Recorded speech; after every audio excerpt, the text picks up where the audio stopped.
Hello, dear audience. Welcome again to English Agora Victory School. Basubiye kubaha ikaze kuri English Agora Victory School.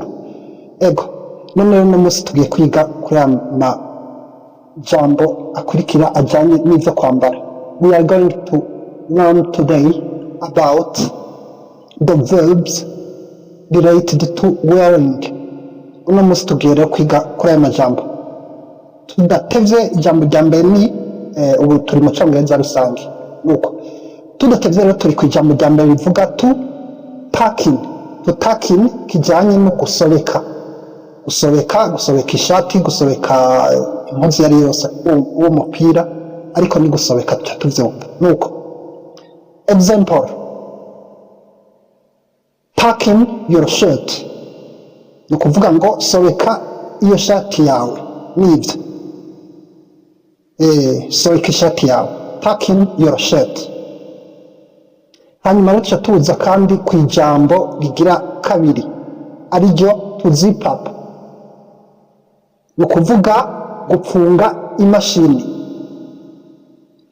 Zip up your jacket, ni kuvuga ngo pfunga imashini y'iyo koti yawe, nivyo to zip up. Kuko the zip ni imashini, ijya mashini y'impuzu canke imashini y'icarico cose, ishobora kuba n'iy'isakoshi, nivyo. Ushobora no kuvuga gupfunga imashini y'isakoshi, naho nukoresha the same verb, nivyo. Tuza rero ku yindi verbe igira gatatu ariyo to put on. To put on ijanye no kwambara, ushobora kwambara impuzu yariyo yose, aho nta kuvangura. To put on, umuntu ashobora kukubwira ati put on your trousers, put on your short, nivyo. Canke iyindi mpuzu yariyo yose ni put on. Nkuko kwambara nari to put off. To put on kwambara, to put off kwambura, aho twumva ko ari opposite, nivyo.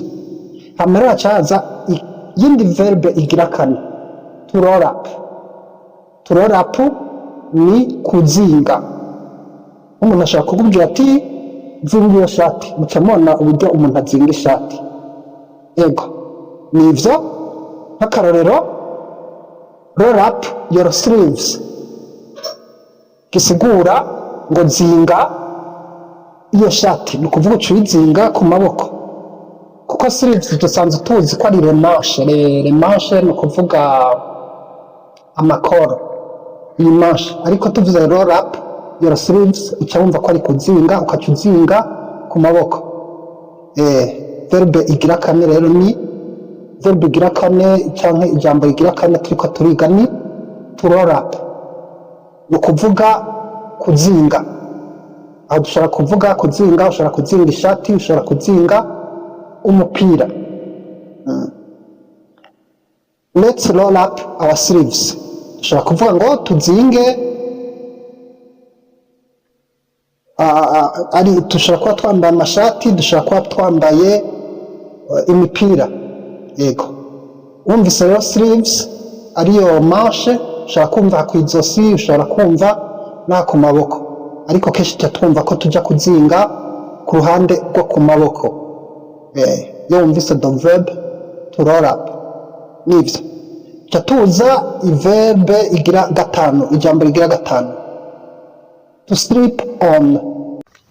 Sleep ni vêtement léger, no kuvuga impuzu zo musi, harimwo nk'ikareso canke amasocks, niho tuca dukoresha iyo verbe to sleep on, nivyo. None rero nk'akarorero, I sleep on my socks. Hamaca tuza ku ijambo rigira gatandatu rivuga to slide into. To slide dusanzwe tuzi ko ari kunyerera. To slide, ni kunyerera, ariko ca twumvamwo akantu ko kunyereza.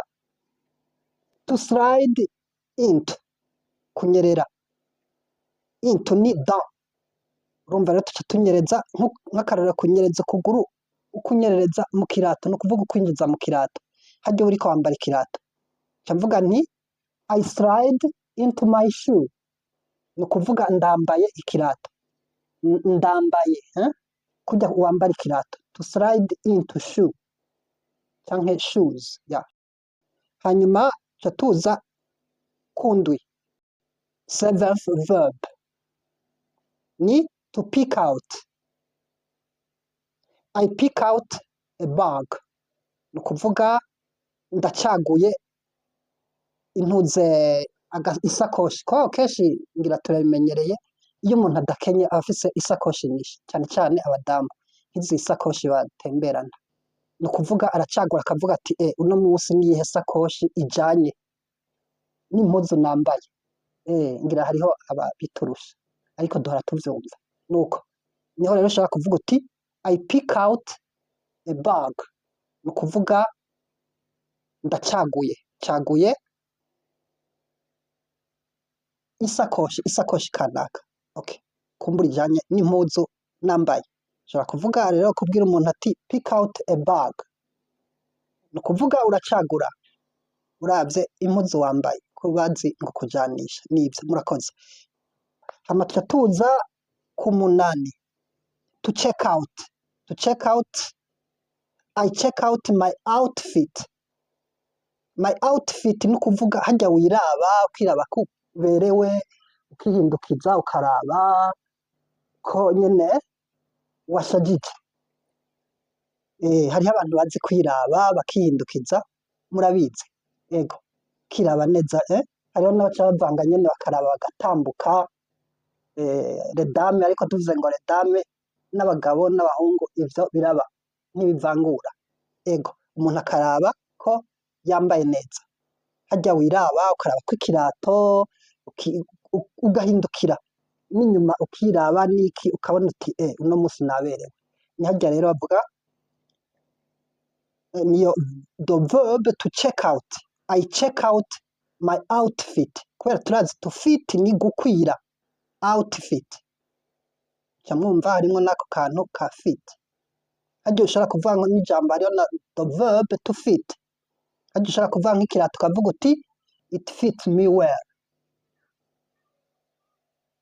Nivyo none rero n'aya majambo y'uno munsi, muce mugenda mugira subscribe canke s'abone bivana n'ururimi mukoresha, share, mugira like, share, like canke aime, ariko mugira na share mubihanahana, ariko mugira na commentaire kugira tumenye ico dukwiye guhinyanyura, nuko tukaba tubashimiye. Nivyo naho hanyuma cyari cacongereza rusange. Murakoze.